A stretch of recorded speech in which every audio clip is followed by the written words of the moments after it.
नमस्कार साथियों, हिंदी नेटशाला चैनल में आप सभी का पुनः हार्दिक अभिनंदन है। हम पढ़ रहे हैं हिंदी साहित्य के बेस्ट प्रैक्टिस सेट्स अथवा हिंदी साहित्य के इम्पोर्टेंट क्वेश्चंस जो आपके पिछली परीक्षाओं में पूछे गए हैं और आगामी परीक्षा में भी जितने प्रश्न आपके नाटक एवं एकांकी गद्य विधा से बन सकते हैं उन सब का संकलन इन प्रश्न पत्रों में किया गया है। तो इसी के अंतर्गत यह नाटक एवं एकांकी गद्य विधा से संबंधित आपका अंतिम प्रैक्टिस सेट रहेगा।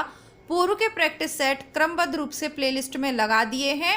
इसके बाद हम उपन्यास गद्य विधा को कल से प्रारंभ करेंगे। तो आइए आज का पहला और नाटक एवं एकांकी गद्य विधा का 421वां प्रश्न देख लेते हैं। दृश्य तत्व साहित्य की किस विधा का अनिवार्य वैशिष्ट्य है? कहानी, उपन्यास, कविता और नाटक। दृश्य तत्व यानी कौन सा ऐसा तत्व है जो आपके आंखों के सामने प्रस्तुत किया जा सकता है? तो नाटक। कहानी तो हमेशा सुनी जाती है, बात भी कहते हैं, कथा कहानी वो तो दादी नानी सुनाती हैं।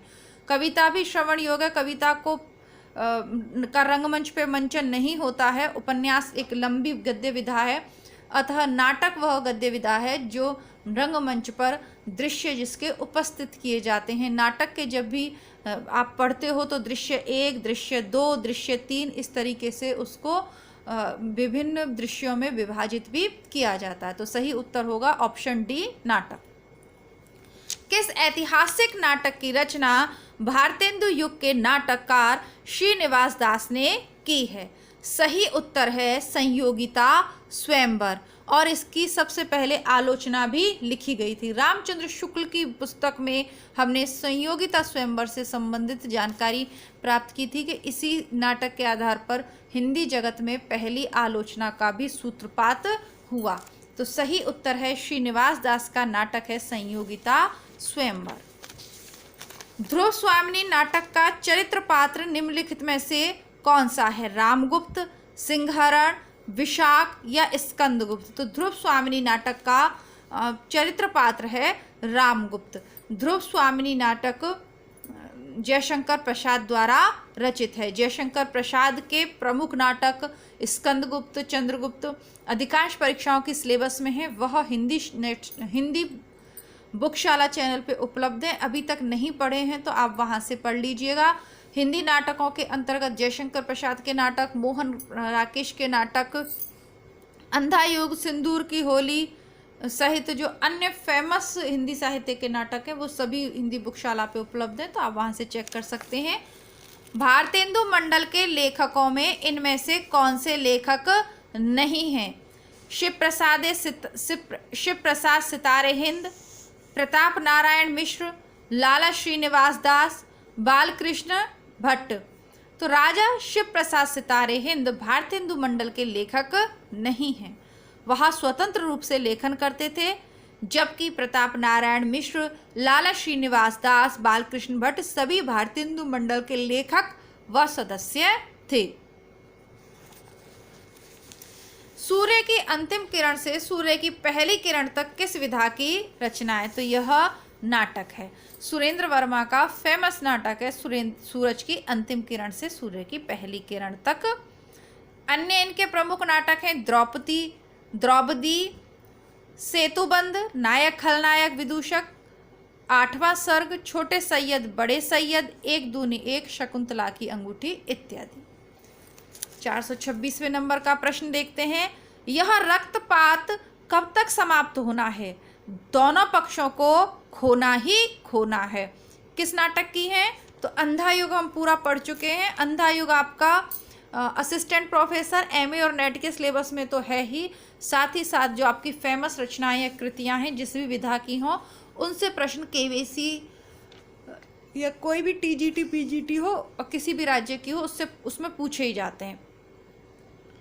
तो ऑप्शन नंबर सी, अंधा युग इसका सही उत्तर है। महाभारत युद्ध के अंतिम दिवस पर आधारित यह गीति नाट्य है, शेष रचनाएं असंगत दी गई हैं। किस नाटक का संबंध कालिदास के जीवन प्रसंगों से है? लहरों के राजहंस, आषाढ़ का एक दिन, एक कंठ विषपाई और देहांतर। तो आषाढ़ का एक दिन, ये जो नाटक है मोहन राकेश के फेमस 3 नाटक हैं, लहरों के राजहंस, आषाढ़ का एक दिन और आधे अधूरे।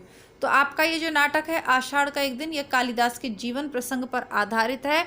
बहुत ही संक्षिप्त और बहुत ही रोचक नाटक है, तो आप इसे ज़रूर पढ़िएगा बुकशाला से। पर्णदत्त जयशंकर प्रसाद के किस नाटक का पात्र है? स्कंदगुप्त का पात्र है। स्कंदगुप्त 1928 में प्रकाशित एक ऐतिहासिक नाटक है और पर्णदत्त, भट्टार्क, पृथ्वीसेन, बंधु वर्मा, महादंडनायक, पुरगुप्त और स्कंदगुप्त इसके प्रमुख पात्र हैं। कौन सा नाटक प्रेमचंद्र द्वारा रचित है? डिक्टेटर, संग्राम, बड़े खिलाड़ी, प्रेम की वेदी। तो ऑप्शन बी और डी प्रेमचंद के नाटक है, संग्राम और प्रेम की वेदी। इनका अन्य नाटक करबला भी है, जबकि डिक्टेटर पांडे बेचन शर्मा उग्र का है। बड़े खिलाड़ी के लेखक उपेंद्रनाथ अश्क हैं। तो बड़े खिलाड़ी के लेखक उपेंद्रनाथ अश्क हो गए, डिक्टेटर बेचन शर्मा उग्र का हो गया,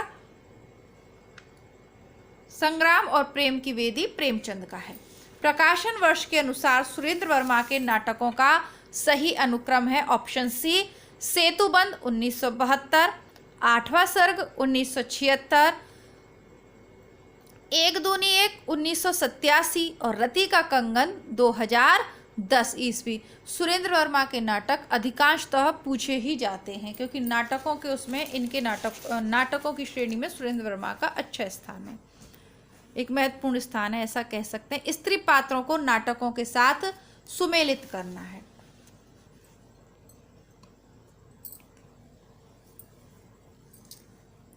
सूर्यमुख नाटक के रचयिता हैं लक्ष्मी नारायण लाल और प्रमुख स्त्री पात्र है वेनुरति। स्कंदगुप्त नाटक के रचयिता हैं जयशंकर प्रसाद और प्रमुख स्त्री पात्र है देवसेना। पहला राजा के रचयिता हैं जगदीश चंद्र माथुर और स्त्री पात्र है उर्वी। लहरों के राजहंस मोहन राकेश का फेमस नाटक है और स्त्री पात्र है सुंदरी। लहरों के राजहंस हिंदी बुकशाला का सबसे फेमस हमारा अब तक का वीडियो है और काफ़ी अच्छा यह भी नाटक है। आप मोहन राकेश के नाटक अवश्य पढ़ें। आधे अधूरे मोहन राकेश का अभी चैनल पे चल रहा है, तो हिंदी बुकशाला चैनल पे आपको उस वीडियो मिल जाएंगे, तो आप वहाँ से ज़रूर पढ़ें। धर्मवीर भारती का नाटक, जिसमें महाभारत के कथानक को लेकर आधुनिक युग के अनुकूल अर्थ प्रस्तुत किया गया है, तो अंधा युग।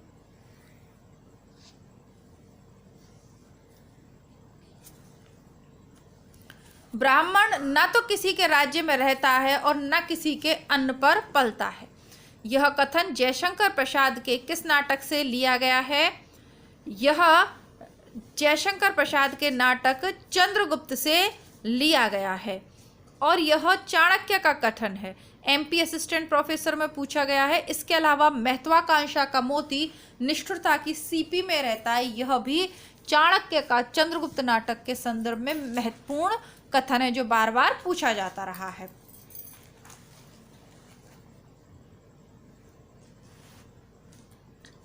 आधे अधूरे नाटक के प्रमुख स्त्री पात्र का क्या नाम है? सावित्री। यह मोहन राकेश द्वारा लिखा गया यथार्थवादी नाटक है जो स्त्री पुरुष संबंध एवं कुंठा को दर्शाने का एक सार्थक प्रयास है।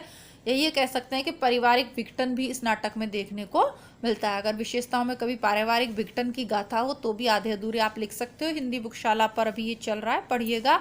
भारतेंदु के अनुसार हिंदी का पहला मौलिक नाटक कौन सा है? नहुष, जो उनके पिताजी ने लिखा है गोपाल चंद्र गिरधर दास ने, तो उसको वो हिंदी का पहला मौलिक नाटक मानते हैं।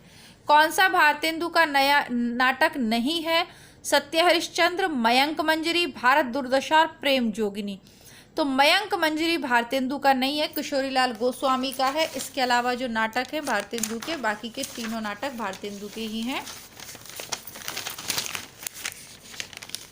आगे देख लेते हैं, एक घूंट किसका लिखा हुआ एकांकी है? तो जयशंकर प्रसाद का है, जबकि रामकुमार वर्मा का है बादल की मृत्यु। जगदीश चंद्र माथुर का भोर का तारा नामक एकांकी काफ़ी फेमस है, तो एक घूंट जयशंकर प्रसाद की है।